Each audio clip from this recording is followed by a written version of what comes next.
बिस्मिल्लाहिर्रहमानिर्रहीम। अस्सलाम वालेकुम। Welcome back to my channel. बारिशों का मौसम है और तकरीबन सभी खवातीन आटे में पैदा होने वाली सुंडियों, सुसरियों और कीड़ों से बहुत परेशान हैं। लेकिन आज की वीडियो देखने के बाद आपकी ये परेशानी 100% खत्म होने वाली है। बरसात के मौसम में हवा में ज्यादा नमी होने की वजह से हमारे आटे में नमी आ जाती है और नमी की वजह से कीड़े पैदा होना शुरू हो जाते हैं। इस मौसम में जब कभी हम ज्यादा मिकदार में आटा खरीद लेते हैं या पिसवा लेते हैं तो कुछ अरसे के बाद हमारे आटे में कीड़े पड़ जाते हैं और चंद दिनों में इनकी तादाद में बेपनाह इजाफा हो जाता है। इस आटे को हम जितना मर्जी छान ले कीड़े तो निकल जाते हैं, लेकिन उनके अंडे आटे में ही मौजूद रहते हैं। ये अंडे जेलनुमा होते हैं, हमें नजर बिल्कुल नहीं आते। चंद दिन के बाद इन अंडों से लार्वे मतलब सुंडियां निकल आती हैं। इसलिए जब आटे में कीड़े पड़ जाएं तो उस आटे को इस्तेमाल बिल्कुल ना करें। अगर हम इसका इस्तेमाल करेंगे तो हमें बहुत सी बीमारियों का सामना करना पड़ेगा, मसलन पेट की बीमारियां, एलर्जी और खारिश वगैरह। तो इसका हल क्या है? किस तरह हम आटे को सुंडियों और कीड़ों से महफूज कर सकते हैं? पहली बात तो यह है कि इसकी कोई ऐसी गोलियां या दवाई नहीं है जिसे हम आटे में डाल दें तो आटा कीड़ों से महफूज हो जाएगा। आटे को कीड़ों से महफूज करने के लिए चंद प्रिकॉशंस आपके साथ शेयर करूंगी, जिनको अपना कर आप अपने आटे को 100% सुंडियों, कीड़ों, सुसरियों से महफूज कर सकते हैं।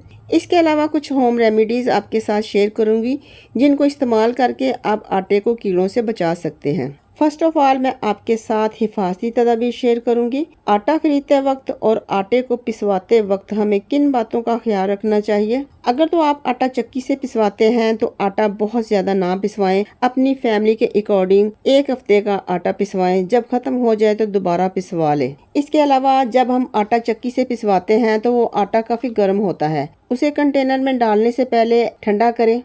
रात भर उसे पड़ा रहने दें ताकि वो रूम टेम्परेचर पर आ जाए, फिर उसे कंटेनर में डालें। और अगर आप फ्लोर मिल का आटा लाते हैं तो उसमें नमी बहुत ज्यादा होती है। अगर आटा ज्यादा देर तक पड़ा रहे तो नमी फिर कीड़ों, सुंडियों, सुसरियों का बाइस बनती है। फ्लोर मिल का आटा खरीदते वक्त आपने उसकी डेट चेक करनी है। आपने उसकी एक्सपायरी नहीं बल्कि आपने उसकी तैयारी की डेट चेक करनी है। अगर तैयारी की डेट 1 हफ्ता पहले की है तो तब आप आटा खरीदें, वरना ना लें। अगर ज्यादा से ज्यादा तैयारी को हो चुके हैं, मसलन महीना या 1 हफ्ते से ज्यादा, तो ना खरीदें। बरसात के मौसम में अगर आपके किचन में अच्छी रोशनी और हवा नहीं आती तो किचन में आटा बिल्कुल भी ना रखें और ना ही कैबिनेट के अंदर रखें जहाँ ना रोशनी होती है और ना ही हवा। आटे को ऐसी जगह पर रखें जहाँ रोशनी भी हो और हवा का गुजर भी हो और नमी कम से कम हो। आटे को महफूज रखने के लिए, नमी से बचाने के लिए बेहतरीन है कि आप आटे को प्लास्टिक या स्टील के कंटेनर में रखें। इनमें नमी बिल्कुल भी पैदा नहीं होती, आटा बिल्कुल ड्राई रहता है।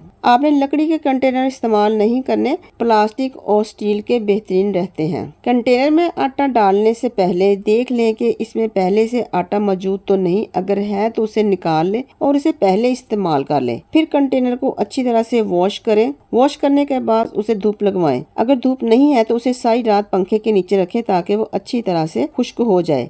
आपने इसे अच्छी तरह से ड्राई करना है। कंटेनर में जरा बराबर भी नमी नहीं होनी चाहिए। ये थी जी कुछ हिफाजती तदाबीर जिन पर अमल करके हम काफी हद तक आटे को सुंडियों, कीड़ों और सुसरियों से बचा सकते हैं। अब मैं कुछ घरेलू टोटके आपके साथ शेयर करती हूँ। जो नमक आप आटा गूंदते वक्त आटे में शामिल करते हैं उसे पहले ही से खुश्क आटे में उसी हिसाब से मिक्स करके रख लें। नमक की पोटलियां भी बना सकते हैं। साबुत लाहौरी नमक की डलियां भी आप खुश्क आटे में रख सकते हैं। यह है काला जीरा, ये भी काफी इफेक्टिव है सुंडियों और कीड़ों से बचाने के लिए। खुशक नीम के पत्ते और इसकी डंडियां, ये भी आटे को कीड़ों से महफूज रखने के लिए बहुत अहम है। इनकी पोटलियां बनाकर आप आटे में रखें। सूंड, जिसे हम ड्राई अदरक भी कहते हैं, ये भी बहुत अहम है आटे को सुंडियों और कीड़ों से महफूज रखने के लिए। लौंग की स्मेल काफ़ी स्ट्रॉन्ग होती है और ये सुंडियों और सुसरियों को बिल्कुल भी पसंद नहीं होती। इसकी वजह से आटा लंबे अरसे तक कीड़ों से बचा रहता है। ये है दालचीनी की पोटलियां बनाकर भी आप आटे में रख सकते हैं।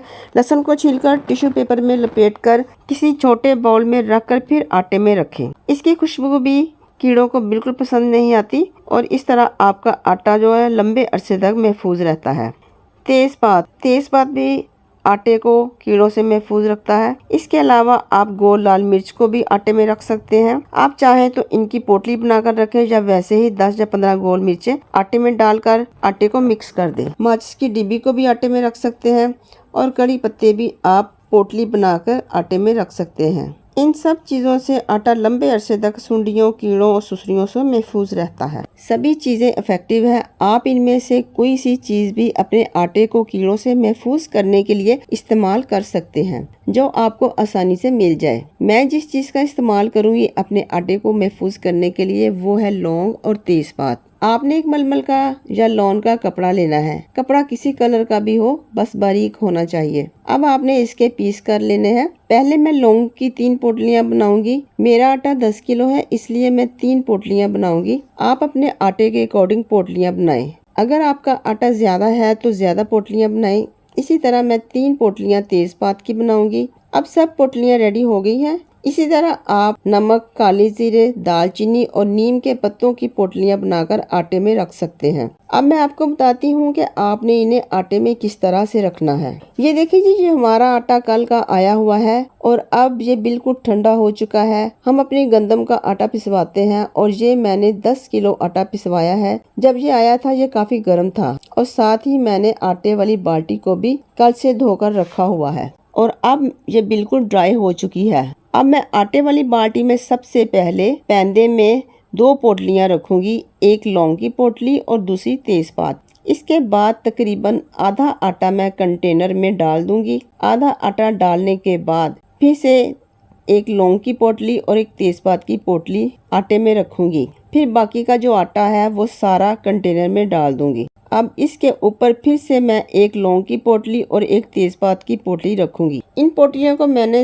पोटलियों को मैं थोड़ा सा आटे में दबा दूंगी। आखिर में आटे के ऊपर टिश्यू पेपर रख देंगे ताकि जब हम आटा इस्तेमाल करने के लिए बाल्टी खोलें तो हवा में मौजूद नमी आटे तक ना पहुंच पाए और नमी टिश्यू पेपर अपने अंदर जज़ब कर लेगा और आटा नमी से महफूज रहेगा। टिश्यू पेपर रखने के बाद आटे वाले कंटेनर का ढक्कन अच्छी तरह से बंद कर दें ताकि हवा कंटेनर में दाखिल ना हो सके और आटे में नमी पैदा ना हो। जो भी नमी होगी वो टिश्यू पेपर अपने अंदर जज़ब कर लेगा। फिर इसे अच्छी तरह से कवर कर दें। अब इस आटे को आपने वहां रखना है जहां हवा आती हो, रोशनी आती हो, पंखा चलता हो, नमी बिल्कुल भी ना हो। आपने इसे किचन के कैबिनेट्स में बिल्कुल भी नहीं रखना, वहां हवा बिल्कुल नहीं होती जिससे आटे में जल्दी कीड़ा पड़ता है।